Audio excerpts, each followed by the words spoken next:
Kada se u istom trenutku ukrste regionalni pritisci, teške unutrašnje političke optužbe i opasne globalne geostrateške promjene, postaje jasno da se iza kulisa javnih nastupa odvija mnogo šira i opasnija igra nego što to na prvi pogled izgleda. I tu dolazimo do ključne stvari. Svi ovi događaji na izgled razdvojeni od burnih političkih dešavanja u Podgorici i političkih sukoba u Beogradu, pa sve do pravosudnih i ekonomskih potresa u celom regionu, predstavljaju samo delove jedne iste, složene i napete slagalice. Lider Srpske radikalne stranke, profesor dr. Vojislav Šešelj, gostujući na televiziji, otvorio čitav niz tema koje godinama opterećuju političke odnose na Balkanu, direktno ukazujući na aktere koji iz senke ili sa javne scene povlače poteze sa dalekosežnim posljedicama. Sjedinjene Američke Države i njihove finansijske institucije drže ključne poluge ekonomske stabilnosti u regionu. Naftna industrija Srbije, poznata kao NIS, zvanično je objavila da je podnela zahtev Kancelariji za kontrolu stranih sredstava pri Ministarstvu financija.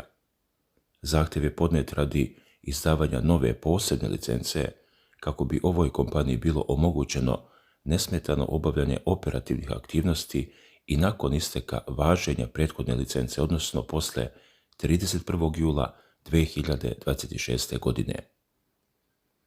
Ovaj ekonomski moment direktno pokazuje koliko su velike kompanije i regionalna privreda izloženi globalnim geopolitičkim pritiscima i odlukama koje se donose daleko van naših granica, ali ovdje priča ne stoji. Dok se na ekonomskom planu vode teške bitke za održavanje stabilnosti, na političkoj i istorijskoj sceni regionalni odnosi ponovo dotiču tačku usijanja. Vojislav Šešelj se na televiziji Informer posebno fokusirao na dešavanje u Crnoj Gori i ulogu bivšeg predsjednika te države, Mila Đukanovića, koga je optužio za sistematsko potiskivanje srpskog identiteta i jezika.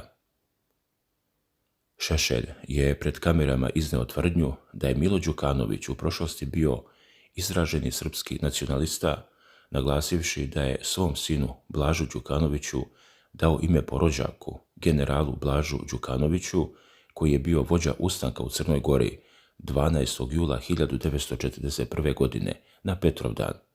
Prema Šešeljevim rečima i tvrdnjama, današnje vlasti i pristalice u Podgorici po svaku cenu pokušavaju da izbrišu te činjenice iz istorije. Osim toga, lider radikala se žestoko usprotivio proglašenju takozvanog crnogorskog jezika za službeni jezik u Crnoj Gori, ocenivši to kao neprihvatljiv potez i sraman napad na srpski jezik. On je istakao da u Crnoj Gori i dalje deluju političke snage koje sprovode antisrpsku politiku, dodajući da Milo Đukanović i dalje vešto manipuliše dešavanjima iza scene, zahvaljujući velikim finansijskim resursima. Šešelj je u tom kontekstu naglasio da Srbija mora odlučno da odgovori na sve provokacije iz Podgorice. Kao primjer adekvatne reakcije naveo je odluku vlade Srbije da zabrani ulazak dvojice crnogorskih državljana nakon što je uredniku Informera Draganu J. Vučićeviću zabranjen ulazak u Crnu Goru. Međutim, političke napetosti u samoj Crnoj Gori znatno su dublje. Šešelj se osvrnuo i na ulogu sadašnjeg predsjednika Crne Gore, Jakova Milatovića, kritikujući njegov rad i poručivši da predsjednik Srbije, Aleksandar Vučić, nema nikakvog razloga da ga poziva na zvanične razgovore u Beograd. Sa druge strane, Šešelj je izrazio očekivanje da će na narednim izborima u Crnoj Gori ubedljivu pobjedu odnijeti Milan Knežević, lider Demokratske narodne partije, čime bi se prema njegovom mišljenju Crna Gora vratila svojim istorijskim i narodnim korenima. Lider radikala nije štedio ni Andriju Mandića, iznošeći kritike na račun njegovog političkog delovanja, dok se ujedno dotakao i uloge aktuelnog premijera Crne Gore, Milojka Spajića. Dalje, govoreći o istorijskim i specifičnim društvenim okolnostima u pojedinim delovima Crne Gore, Šešelj se posjetio svojih ranijih iskustava na Cetinju, navodeći svedočenje nekadašnjeg generala Jove Kapičića o poslijeratnim dešavanjima i tvrdnjama lokalnog lekara o prisustvu specifičnih oboljenja među stanovništvom. Šešelj je opisao i lični doživljaj kada ga je grupa ljudi na Cetinju napala kamenjem dok je bio u društvu mitropolita Amfilohija, naglasivši da ga je tada zaštitio vlasnik jedne lokalne kafane, što, kako kaže, dokazuje da i tamo ima časnih i poštenih ljudi. U isto vrijeme, na unutrašnjoj političkoj sceni Srbije vode se žestoke rasprave i medijski ratovi. Vojislav Šešelj je energično odbacio i osudio navode koje su iznijeli bivša tužiteljka Jasmina Paunović i Dejan Lučić u vezi sa porodicom predsjednika Srbije Aleksandra Vučića. Šešelj je te tvrdnje nazvao potpunim izmišljotinama i gnusnim lažima, uporedivši autore takvih konstrukcija sa urednikom tabloida Milovanom Brkićem. On je naglasio da se Vučićev otac ponosi svojim sinom i da je svjestan kakve sve podmetačine koriste u balkanskoj politici, ali je dodao da majka predsjednika Srbije te napade izuzetno teško podnosi. Zato je važno razumjeti sljedeće. Lider radikala tvrdi da se iza mnogih političkih potresa i uličnih blokada u Srbiji kriju dobro organizovane grupe sa specifičnim motivima. Šešelj je podijelio organizatore blokada u dvije kategorije. Na takozvane plenumaše, koje je definisao kao prokomunističke struje, i zboraše, koje je označio kao sljedbenike ljotićevske ideologije. Prema njegovim riječima, ove grupacije svesno manipulišu mladim ljudima i omladinom kako bi ostvarile sopstvene političke ciljeve i destabilizovale državu. U tom sklopu teških optužbi i političkih pritisaka Šešelj je iznio i dramatično upozorenje u vezi sa bezbednošću samog predsjednika Aleksandra Vučića. On je u programu saopštio da je predsjednik Srbije u velikoj opasnosti od takozvanog Kavačkog klana, poručivši da te kriminalne strukture neće odustati od svojih namjera i da Vučić mora znatno više da vodi računa o svom kretanju. Šešelj je podsjetio i Vučićevog odlaska u Srebrenicu, ocenivši da je to bila namještaljka u kojoj je predsjednik izbjegao najgori scenarij samo zahvaljujući brzoj i prisebnoj reakciji policije Republike Srpske i dodatnom obezbeđenju. Također, Šešelj se osvrnuo i na medijska dešavanja i rasprave u vezi sa navodnom aferom nazvanom Zvučni top, tvrdeći da su pojedini opozicioni krugovi i politički akteri poput Dragana Đilasa pravili katastrofalne procjene i greške u javnim nastupima. A ovdje priča dobija novu sistemsku dimenziju. Osim političkih sukoba, Šešelj je otvorio pitanja funkcionisanja pravosudnog sistema u Srbiji, zalažući se za hitne promjene Ustava Srbije. Gostujući na televiziji, on je objasnio da javno tužilaštvo po svojoj prirodi mora pripadati izvršnoj vlasti, kako je to uređeno u mnogim državama svijeta, navodeći primjer Sjedinjenih Američkih Država, gdje je vrhovni državni tužilac ujedno i ministar pravde pod direktnom nadležnošću predsjednika i kongresa. On je naglasio da je pogrešno praviti od tužilaštva nezavisnu četvrtu granu vlasti i predložio da se u Srbiji fizički razdvoje zgrade sudova od zgrada tužilaštva, kako bi se jasno razgraničilo da tužilac nastupa u ime države, a sud sudi u ime naroda. I baš tu nastaje problem kada se pogleda širi geopolitički okvir. Govoreći o statusu Kosova i Metohije i eurointegracijama, Šešelj je naglasio da Evropska unija neće primiti Srbiju u svoje članstvo sve dok ne prizna nezavisnost tzv. Kosova. On je istakao da Srbija treba da obustavi sve dalje pregovore sa odmetničkom vladom u Prištini, dok se bezuslovno ne formira zajednica srpskih opština, podsjećajući da su sve obaveze iz briselskih sporazuma koje su išle u korist Albanaca ispunjene, dok su obaveze prema Srbima ostale potpuno zanemarene. Lider radikala je iznio stav da države koje su priznale nezavisnost tzv. Kosova treba tretirati kao neprijateljske države. On se zapitao kakvu je korist Srbija imala od velikih ekonomskih ugovora poput kupovine aviona od Francuske, kada zvanični Pariz nije povukao priznanje. Šešelj je poručio da ukoliko tzv. Kosovo ikada bude primljeno u organizacije poput Saveta Evrope, Srbija mora istog trenutka bezuslovno napustiti te institucije i prestati sa učešćem na skupovima gdje se predstavnici Prištine tretiraju kao ravnopravni državnici.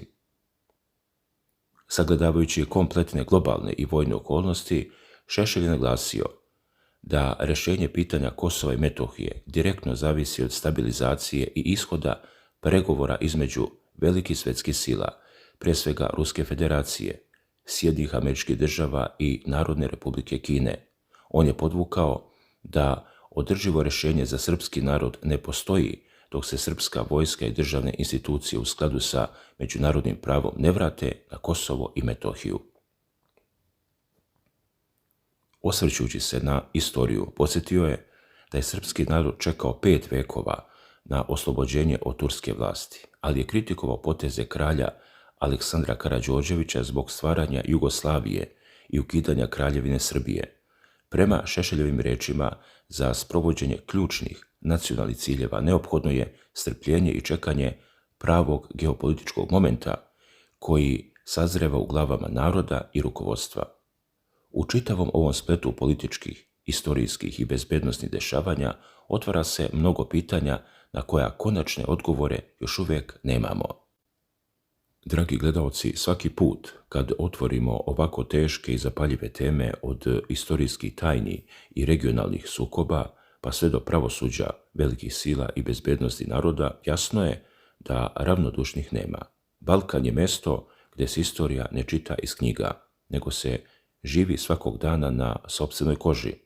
Zato je sada trenutak da čujemo vas. Ovaj prostor u komentarima nije tu reda radi, nego da ukrstimo mišljenja, da vidimo gdje se slažemo, a gdje se razilazimo i kako vi iz svog ugla vidite sve ovo što se dešava oko nas. Godinama slušamo priče o bratstvu, pa o razdvajanju, pa o političkim preokretima u Podgorici. Sa jedne strane imamo političare koji se pred izborima kunu u jednu priču, a čim zasednu u fotelje okrenu leđa na drugu stranu. Sa druge strane imamo narod koji dalje živi u istoj realnosti, dijeli istu istoriju i istu muku. Kakav je vaš utisak o dešavanjima u Crnoj Gori? Da li vjerujete da nove političke snage u Podgorici zaista mogu napraviti otklon od višedecenijske politike Mila Đukanovića ili smatrate da se pod maskom reformi i dalje vodi ista igra potiskivanja srpskog naroda i jezika? Da li narod u Crnoj Gori konačno prepoznaje ko radi u njegovom interesu, a ko gleda samo sopstveni džep i naloge s polja? Napišite dole kako vi sa strane ili vi koji živite dole vidite celu tu situaciju. Ovdje moramo jasno da naglasimo, naš kanal se distancira od pojedinačnih tvrdnji, ocjena i teških reči koje iznosi profesor Vojislav Šešelj. Mi nismo ovdje da stajemo na bilo čiju stranu niti da presuđujemo. Naš cilj je da vama, narodu i našim gledalcima pošteno prenesemo sve što se govori u javnosti, kako bi svaka strana imala priliku da se čuje i kako biste vi sami mogli da donesete svoj sud na osnovu svih informacija. A jedna od ključnih stvari o kojoj se godinama ćuti ili govori u rukavicama jeste funkcionisanje pravosuđa i tužilaštva. Često čujemo kako su institucije nezavisne, ali pitanje koje pošten čovjek postavlja glasi: od koga su nezavisne i kome odgovaraju ako ne narodu i državi? Kada običan čovjek završi na sudu, zakon važi u minuti u paru, ali kada se u javnosti pojave najteže optužbe, političke podmetačine ili afere koje potresaju čitavu državu, uvijek se stiče utisak da se stvar razvodnjava i da niko ne snosi odgovornost. Imate li vi poverenja u današnje pravosuđe? Mislite li da je rješenje u korenitoj promjeni Ustava i vraćanju tužilaštva pod direktnu kontrolu države kako bi postojala jasna odgovornost, ili smatrate da bi to otvorilo vrata još većem uticaju politike? Kako spriječiti da se tužioci i sudije ponašaju kao država u državi? Ovo je pitanje koje se tiče svakog od nas, jer bez pravde nema ni stabilne države. Voleo bih da čujem vaše mišljenje o ovome. I sada dolazimo do najtežeg pitanja, pitanja svih pitanja. Decenijama nam se sa zapada servira priča o kompromisima, poglavljima i evropskoj budućnosti, dok se na terenu od Srbije traži da se odrekne sopstvene teritorije, istorije i naroda. U isto vrijeme vidimo da se svijet menja neviđenom brzinom, Odnosi između Amerike, Rusije i Kine više nisu isti kao pre 10 ili 20 godina. Zapad više nema apsolutni monopol na globalne odluke.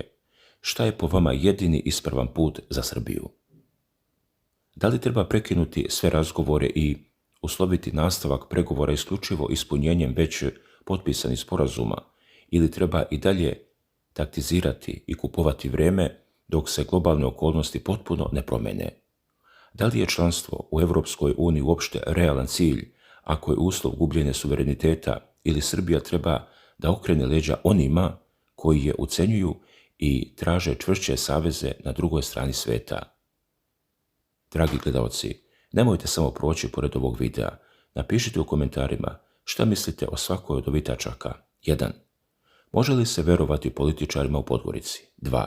Kako uvesti red u pravosuđe i tužilaštvo? 3. Koji je sljedeći mudri potez Srbije po pitanju Kosova i Metohije? Čitamo vaše komentare, odgovaramo najbolja razmišljanja i nastavljamo ovu diskusiju zajedno. Ostavite like ako podržavate ovakve otvorene analize i podelite video dalje da se čuje glas naroda. Šta vi kažete? Ko je ovdje u pravu, a ko muti vodu? Napišite odmah ispod. Svako dobro, ljudi!